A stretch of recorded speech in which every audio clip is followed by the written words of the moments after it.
grandest jewel of the imperial crown, the heart of the greatest empire the world has ever known. A city of wealth, light, culture, and progress. Or so we like to believe. Yet we must never forget that beneath this gilded facade of respectability lies a festering, blackened heart. Whitechapel. A crucible of poverty, filth, darkness, and hunger. From the shadows of this corrupted womb, an unspeakable evil has emerged. An evil so cursed, so malevolent, it cannot be of human origin, but surely a demon from hell, summoned to wreak vengeance upon the souls of the living. This is the tale of how I came to know Mr. Jack.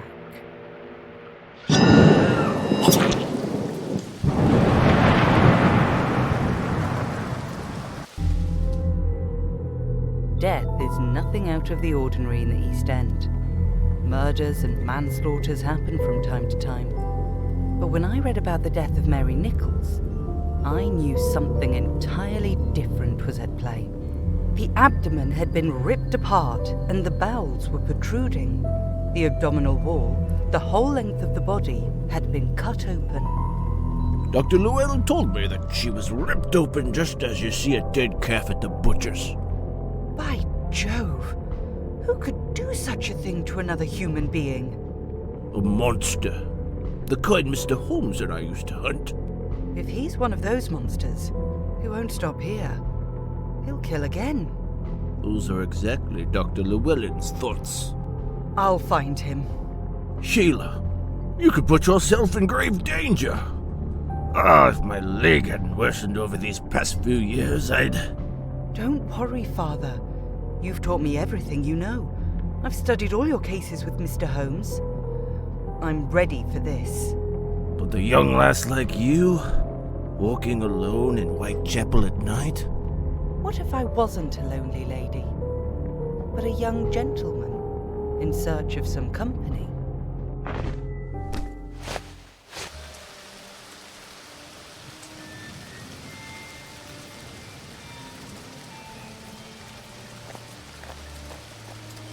Good evening.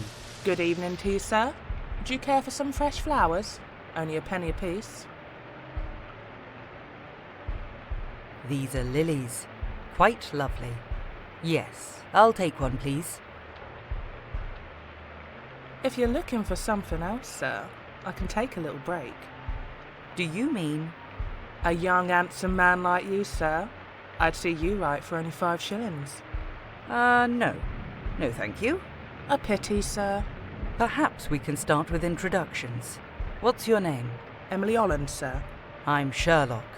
A pleasure to meet you. Do you sell flowers here every night? Not always, sir. I'm just helping a friend who's not here this evening. I do this now and then on the side. Did you know Mary Nichols? Polly. She's was a dear friend of mine, sir. I'm trying to learn more about what happened on the 31st of August. Perhaps you could help me. I still can't believe what happened to her.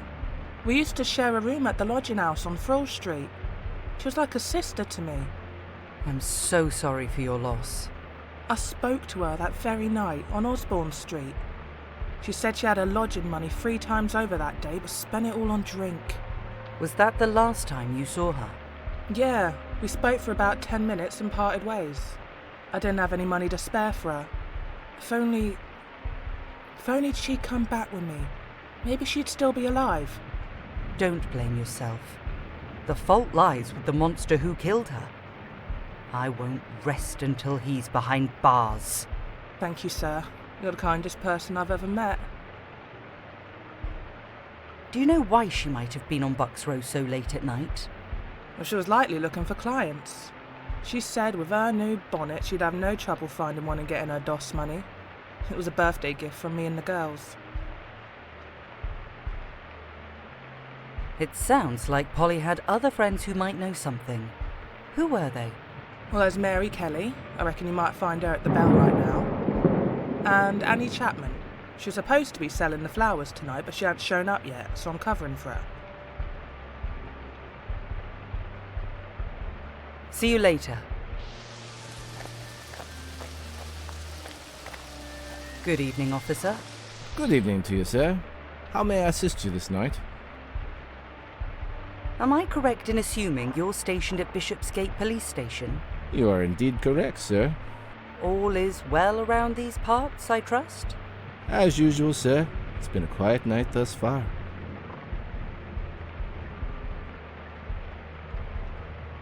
I've heard about the murder of Mary Ann Nichols. Is that so, sir? From the papers, I presume? Yes. I read a rather detailed account on the front page of the Star. I must caution you, sir, that journalists often embellish such stories to stir the public and sell more papers. Rest assured, there's no cause for alarm. We've made 14 arrests in connection to the case. Then you believe one of these suspects is surely the culprit? That's not for me to say, sir, but I'd wager there's a good chance we have the right man amongst them. Were you present at Bucks Row when the body was discovered? Apologies, sir, but I'm not at liberty to share details of the investigation with the public. I heard the body was in a dreadful state, ripped open like a butchered calf. Fortunately, it was too dark to discern such horror, sir. Ah, so you were there after all. A mere slip of the tongue, sir. I must kindly ask that you refrain from further inquiries on the matter. Goodbye for now. Good evening, driver. Good evening, sir. How may I be of service to you on this chilly night? So how long have you been a driver in Whitechapel? Why, all my life, sir. I've been driving in Whitechapel since I was but a little rascal, sitting next to me poor old father. God rest his soul.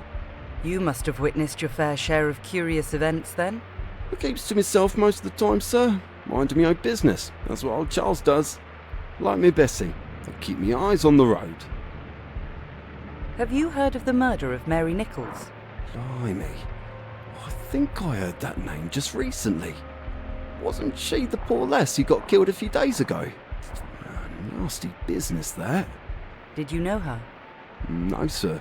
I wouldn't know her by sight. Too many of them harlots around these parts. Pardon my language, sir. Would rather spend their earnings on drink than pay for a safe ride in my coach. Mary Nichols was killed on Bucks Row the night of August 31st. Did you drive down that street that night? Oh, yes, sir. Must have done. The stable yard's just near there, at Essex Wharf. Do you recall seeing anything out of the ordinary? If I ain't mistaken, I came across a drunken woman that night. She'd fallen down, dead drunk, sleeping off her liquor, as they do, sir. Well, it's not uncommon, I tell you. Them whores, pardon my language, sir, waste all their money on drink, so they often end up on the cobbles rather than in a proper bed. Did you check to see if that woman was all right? She was laid on her back asleep, with her skirt hitched up almost to her belly. I pulled her skirt back down before leaving, well, for decency, sir. And I did inform the first constable I crossed that night. Constable Meason, I believe. Farewell.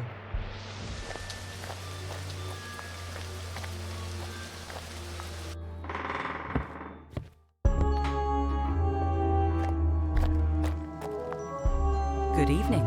If you're looking for company, I'm not in the mood. Good evening.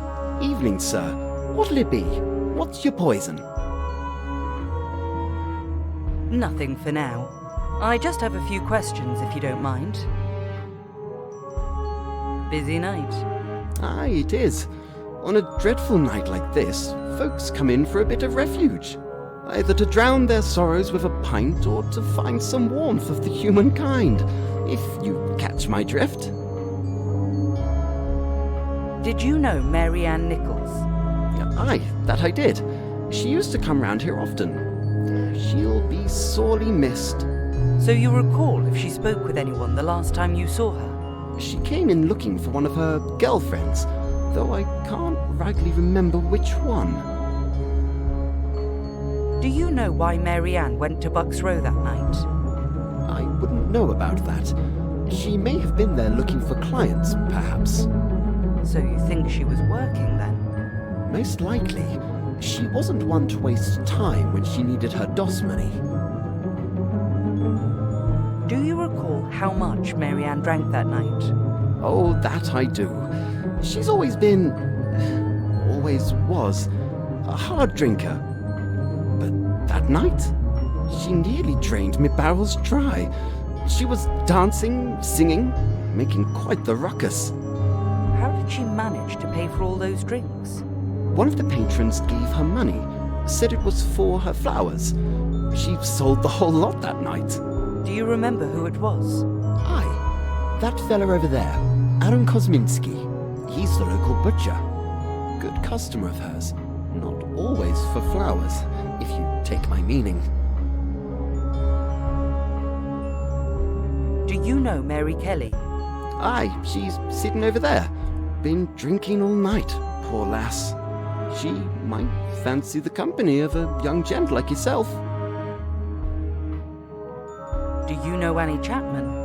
Aye, she's another regular of mine, though I haven't seen her tonight, strangely enough. What can you tell me about Aaron Kosminski? The butcher? Nasty bit of work he is. Always in a foul mood. Always looking to start a fight. His poor English doesn't help. But his money's good, and he don't need many words to ask for another pint. What do you know of Constable Misen? A solid man. Hard worker, no doubt. But lately, he's been acting a bit queer. Something happened to him? It's like he's seen a ghost. Less talkative. Lost in thought more often than not. Something's weighing heavy on him, that's for sure.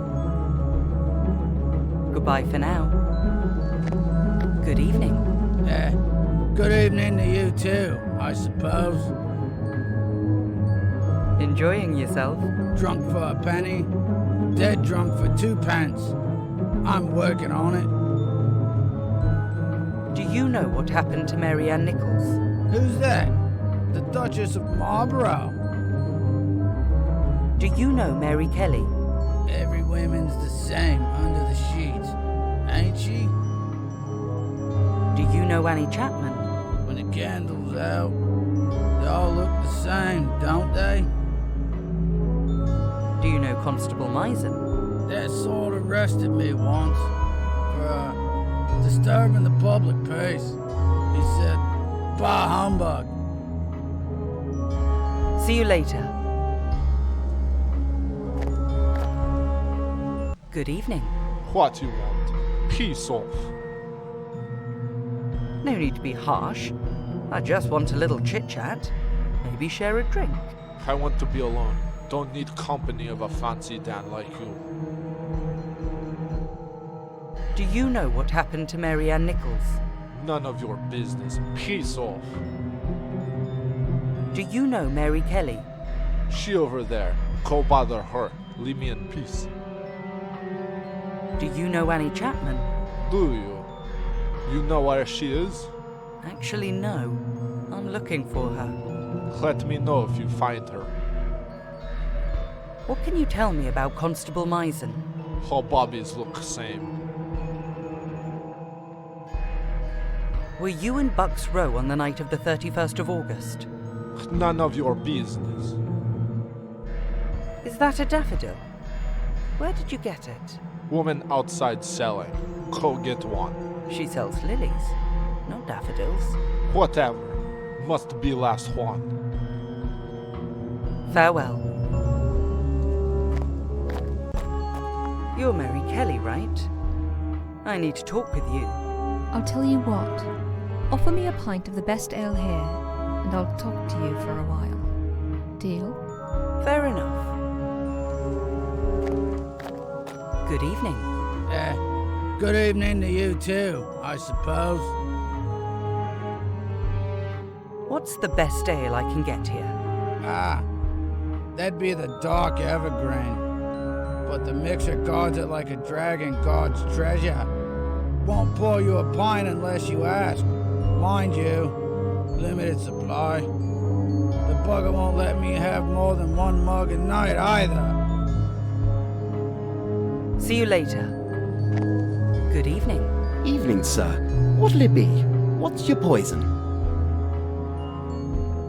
I'll have a pint of your special dark ale, Evergreen.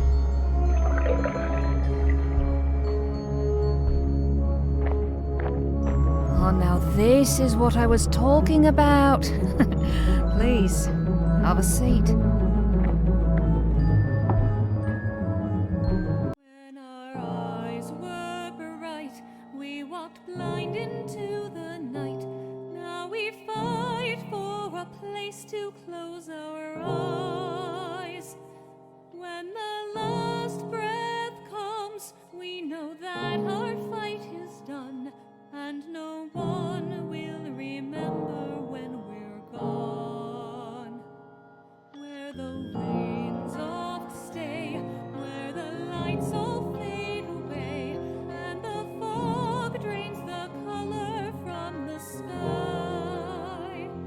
Where we lost our friends, where the struggles never end, our reward is that we live to fight again.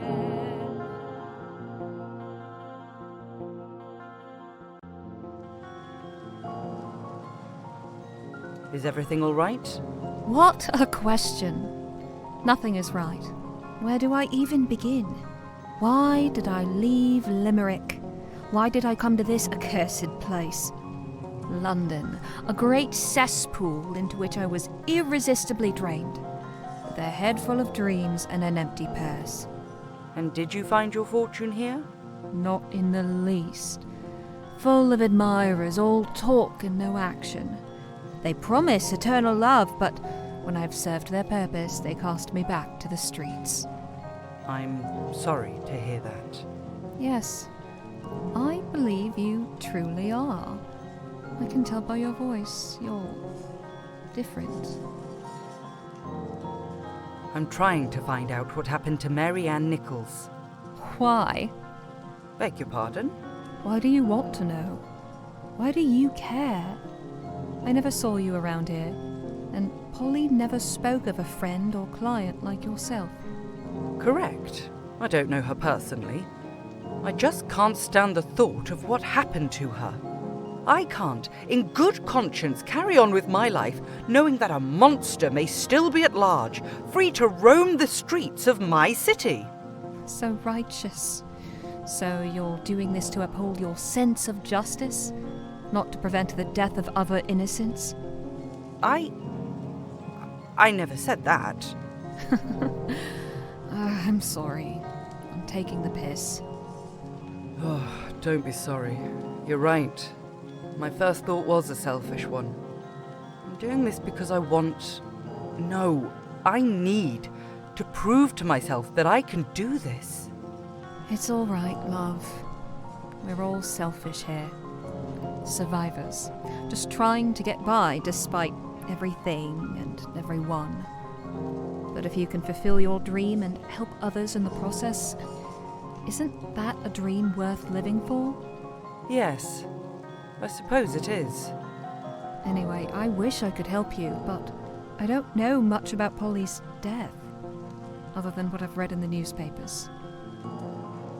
Any idea why Polly was in Bucks Row that night? I told Polly that Annie was meeting one of her clients down there, a wealthy one. Polly must have gone looking for her. Any idea who this client might be? No. Annie kept her lips sealed. He was paying her well for discretion, and she never breathed a word about his name. What can you tell me about Annie? Poor Annie. She hasn't been well. Weak lungs. Most of what she earns goes toward medicine.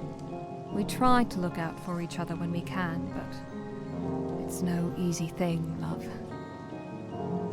Are you acquainted with the butcher? Had the displeasure, yes. He's one of our best customers, unfortunately. Unfortunately? Why so? He beats his wife regularly, and when he tires of her, he comes to us. but not before drinking himself blind. Bruises if you're lucky, broken bones if you're not. We try to avoid him when we can, but when it's cold outside and you've no money for lodging, well, beggars can't be choosers. That's terrible. Surely the police should be informed. And what would they do with no proof? He might spend a night in the yard, but then he'd come back for revenge. This is life here. You learn to live with it. It's the lesser of many evils. Still, something must be done. You're such a naive lad. You must have led a charmed life to speak like that, never feeling the flames of hell licking at your heels. I envy you. I envy that you can still look at the world's darkness and believe there's light somewhere. Surely hope is the last thing to die. Hope died in me long ago. Sometimes I think the dead, like Polly, are the lucky ones. They've found their way out of this hell. See you later.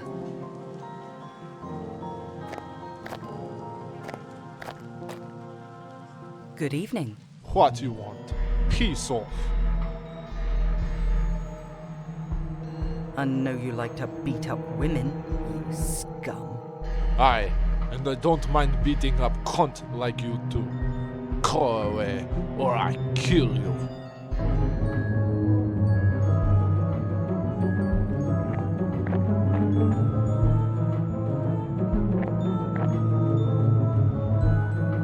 See you later.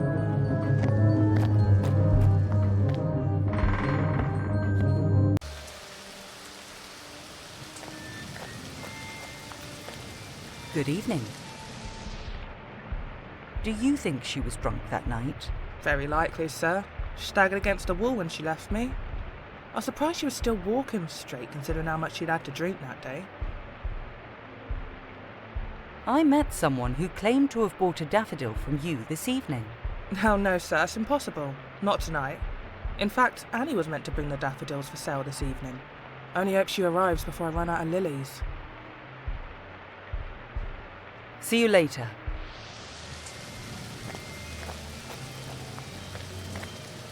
Good evening, officer. Good evening to you, sir. How may I assist you this night? Were you called to attend to a drunken woman in Bucks Row on the night of the murder? I deal with drunks nightly, sir. It's impossible to recall every incident. Are you Constable Misen by chance? Aye, sir, that's me. I've been informed by a reliable source that you were the one who investigated a drunk woman in Bucks Row on the night of the murder. She wasn't drunk. She was dead. In the dim lantern light, I couldn't see much. Her face was smeared with blood, and her throat had been cut from ear to ear. My colleague, Constable Thane, went at once to fetch the local doctor, Dr. Llewellyn. And you remained with the body? Was there anything found on her that might point to the murderer? Not much, sir. A comb, a broken piece of mirror, and a white handkerchief were all she had on her. That's all I can tell you, sir. Now, I must insist you leave me be, and kindly forget we ever spoke of these matters. Goodbye for now. Good evening, driver. Good evening, sir. How may I be of service to you on this chilly night? Farewell. Good evening. Polly had a white handkerchief on her when she was found. Oh yeah, she borrowed that from Annie Chapman. Now I remember, she was looking for Annie that night to return it. She cleaned it up with soap and all. See you later.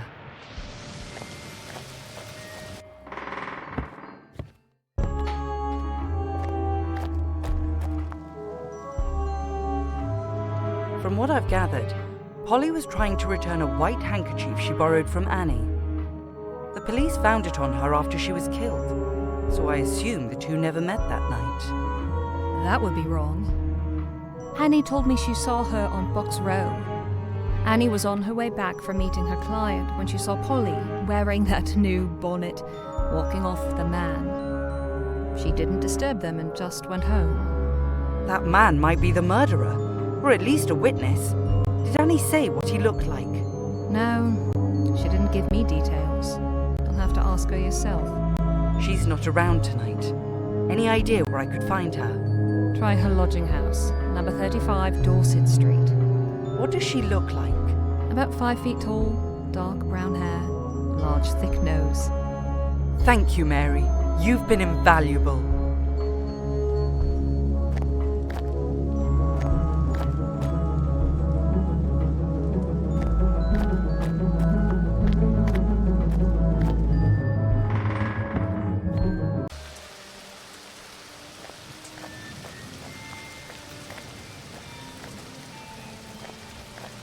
Good evening, driver. Good evening, sir. How may I be of service to you on this chilly night? Number 35 Dorset Street, please. As fast as possible. Sure thing, sir. Please, get on board. Here we are, sir. Number 35 Dorset Street. Would you like me to wait? Yes, please. It shouldn't take long. Daffodils.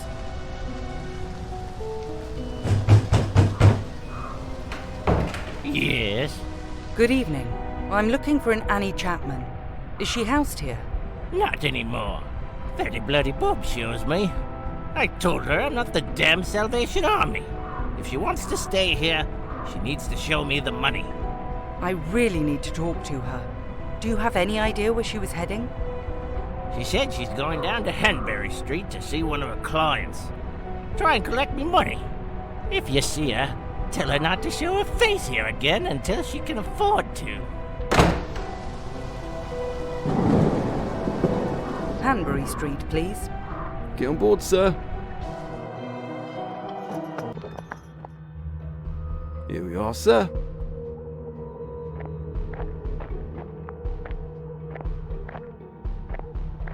Hi there. I'm looking for a woman. About 5 feet tall. Dark hair. Large nose. Have you seen someone like her? Well, I saw a couple of people heading into the backyard there a while ago. How did they look? Too dark to tell. Not sure. Besides, I mind my own business. And so should you.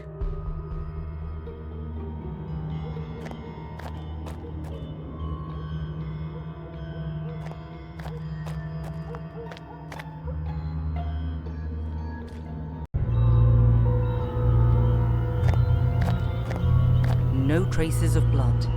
I doubt this belongs to the killer. The fencing is covered in blood, as if it had received a spurt from a severed artery. Judging from the splash of blood, she was already on the ground when he cut her throat.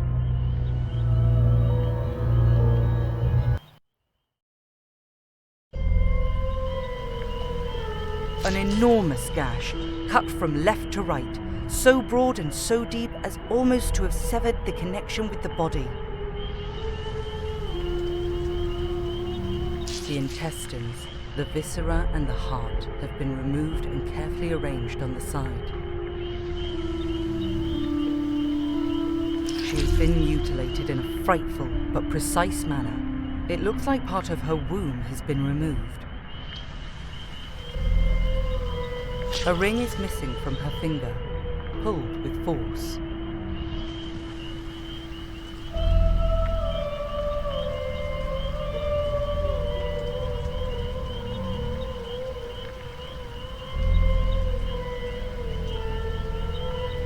She has been partially strangulated, no doubt to make her unconscious while her dissection was performed. A daffodil. The killer was strong. He overpowered her with his bare hands. Then he used something like a small narrow knife, or possibly an implement such as one used by a slaughterman, of about 6 to 8 inches in length. He may have lost the daffodil, and he may still have Annie's rings on him. Everything points to that butcher, Aaron. I must find him, quickly.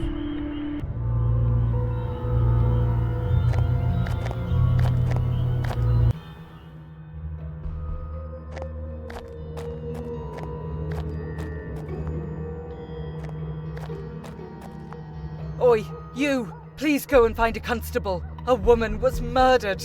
What? By Jove. You said you saw a couple of people go into the backyard. Did one of them leave? Yes. One left alone. Went that way. Did you notice anything at all? Please, you must have seen something. He was wearing a leather apron. You know, like a bootmaker. Or a butcher.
Following me around, eh?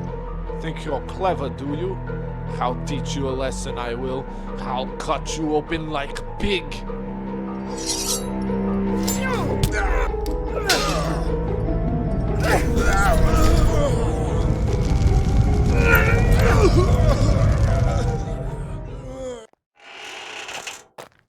That night, I thought I'd done it. I thought I'd put an end to the monster. The leather apron killer wouldn't have laid his hands on another woman again. I believed it was over. But I was mistaken. This wasn't the end of the story. It was only the beginning.